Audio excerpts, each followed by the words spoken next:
कि एक योगी यानी एक तत्वदर्शी भक्त संत वो अगर आपके घर आवेगा तो कोई जकर चलाओगा भगवान की भक्ति का यथार्थ ज्ञान उस श्राद्ध करने वाले नहीं बताओगा।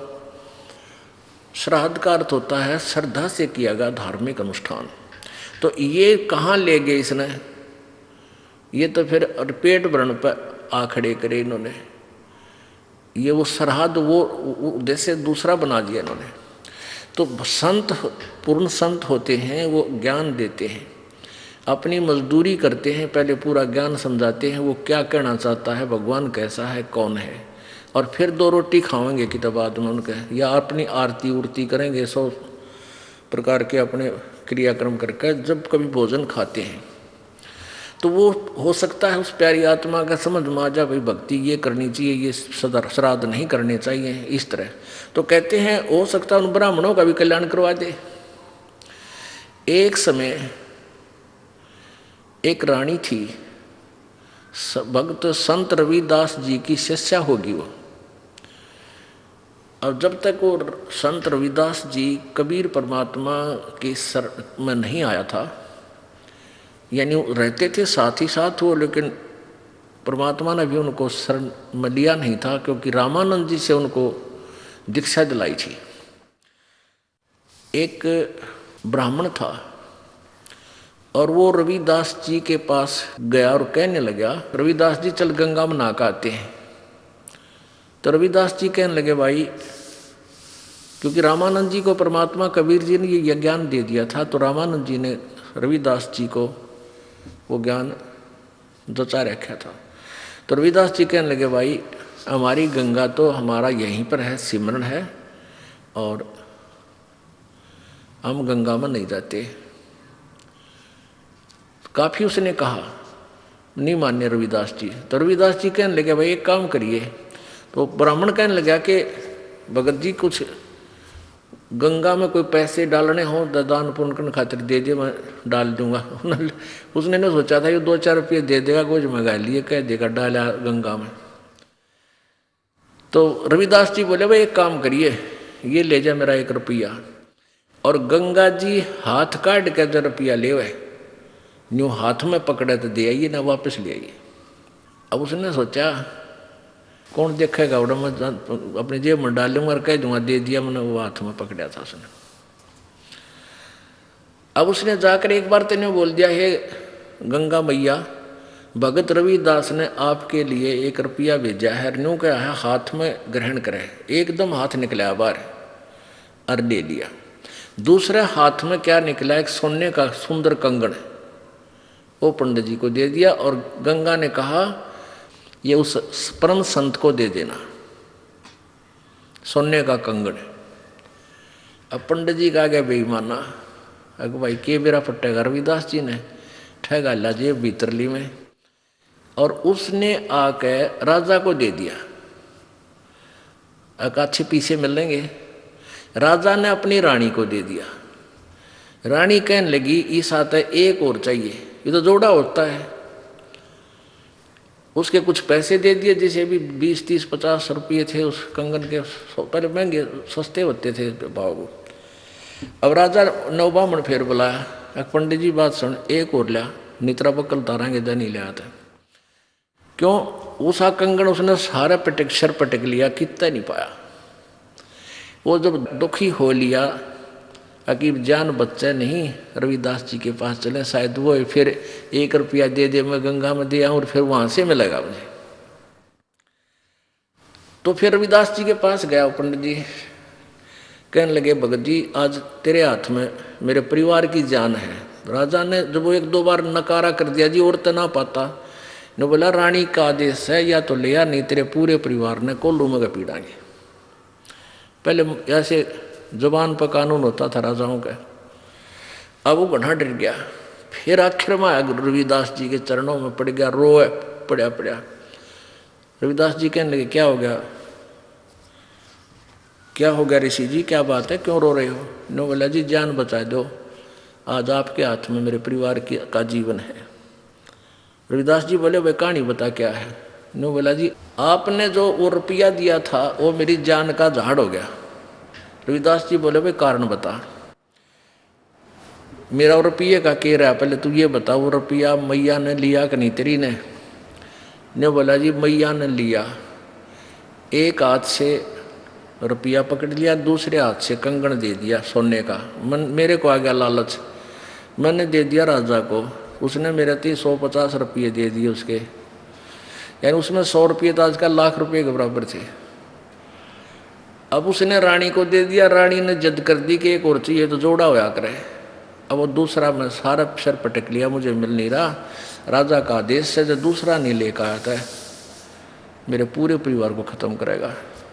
न बोला 1 रुपया और दे दे, मैं गंगा मैया ने दे कर ले आऊँगा। न बोला इससे वो जहाँ वो जूते बना रहा था ना रविदास जी, वहाँ एक कुंडा होता था पानी का, एक कुंडा सा पानी का होता था, जैसे डोंगा टाइप मिट्टी का ज़मीन में गाड़ दिया करते, उसमें से डोरी गिल्ली रखते थे वह, और जूते गांठ बनाते थे ना उसमें गिल्ली बोरी, और उसमें वो चाम भी भे कर रखते थे, चमड़े को भिगो कर रखते थे। पहले जो ये चमार जो जूते बनाते थे, ये जीव हिंसा का किया हुआ चाम नहीं लेते थे।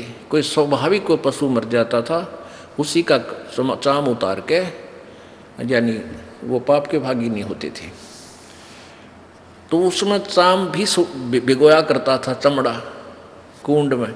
तो रविदास जी बोले इस कुंड में हाथ दे कर काट ले जितने कंगन चाहिए।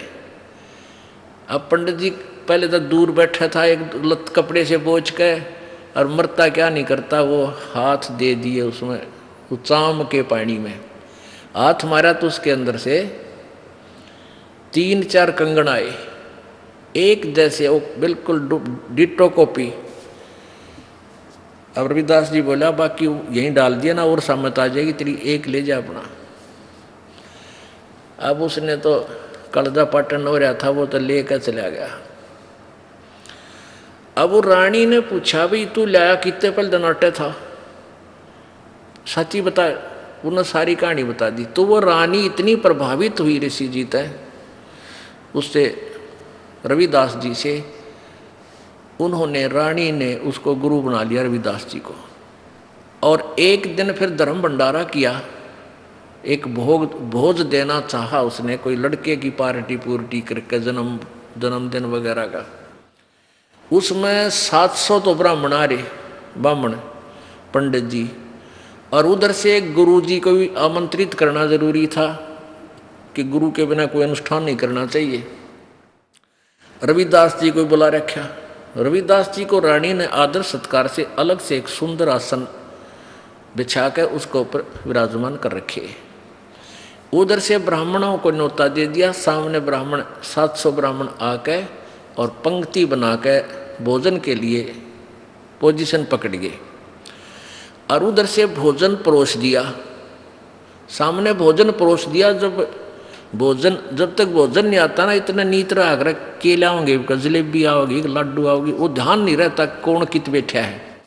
जब पूरी थाली भर ली, जब देखा उन्हें इधर उधर करके, उन्हें देखा रहा यू चमार बैठा है यहाँ पर, सारे खड़े हो गए। न बोले रानी तने हमारी बेइज्जती कर दी है, हम भोजन नहीं करेंगे।